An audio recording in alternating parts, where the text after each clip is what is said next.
চলুন 7 দিনের discipline challenge আর মানসিক শক্তি বাড়ানোর এই দারুণ বিশ্লেষণে সরাসরি ঢুকে পড়ি। ডেভিড গগিন্সের ভাষায় অতিরিক্ত আরাম আর অজুহাত কিন্তু আমাদের মানসিক দৃঢ়তাকে পুরোপুরি ধ্বংস করে দেয়। শুনলে অবাক হবেন, ৯৯% মানুষই অজুহাতের কাছে হেরে যায়, আরামের গণ্ডিটার ভাঙতেই পারে না। মানসিক দৃঢ়তা তৈরির এই ম্যাপে থাকছে শারীরিক চাপ, ডোপামিন নিয়ন্ত্রণ, চিন্তার পরিবর্তন আর আত্মবিশ্লেষণ। প্রথম কৌশলটা বেশ চমকপ্রদ। ইচ্ছে করে শরীরকে একটু কষ্টে ফেলে মানসিক পরিবর্তন আর কাজের গতি বাড়ানো। স্নায়ুকে জাগিয়ে তুলতে সকালে ২০০ কদম জগিং, ঠান্ডা গোসল বা ৩০ মিনিট উত্তম নাচের নির্দেশ দেওয়া হয়। সকালের এই সাময়িক কষ্টটাই সারা দিনের যে কোনো অজুহাত আর কঠিন চ্যালেঞ্জ মোকাবিলার জন্য প্রচণ্ড এনার্জি যোগায়। এবার দ্বিতীয় থিম, উদ্দেশ্যহীন ফোন স্ক্রোলিং বাদ দিয়ে বাইরের পৃথিবী থেকে বিচ্ছিন্ন হয়ে গভীর কাজে ডুব দেওয়া।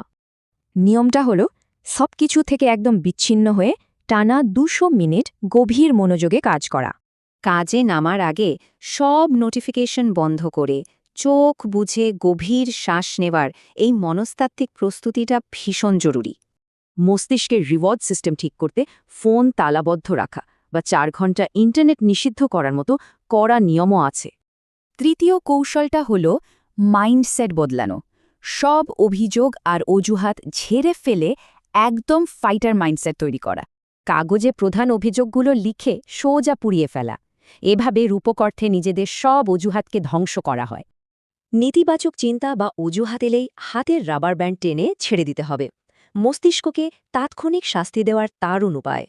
লক্ষ্যের পাশে একটা নির্দিষ্ট ডেডলাইন লেখা থাকলে দূরের স্বপ্নগুলো নিমেষেই একদম জরুরি মিশনে পরিণত হয়ে যায়।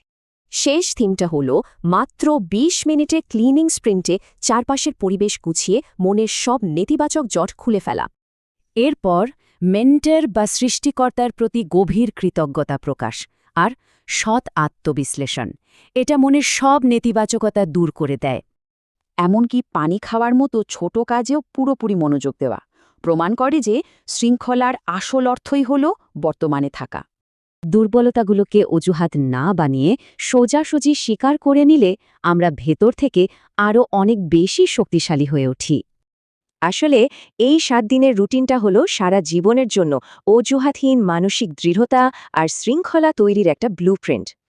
তো এই কঠিন ৭ দিনের ধাক্কা কি পারবে কমফোর্ট জোন ভেঙে চিরতরে এক সুশৃঙ্খল অজুহাত মুক্ত নতুন পরিচয় গড়তে?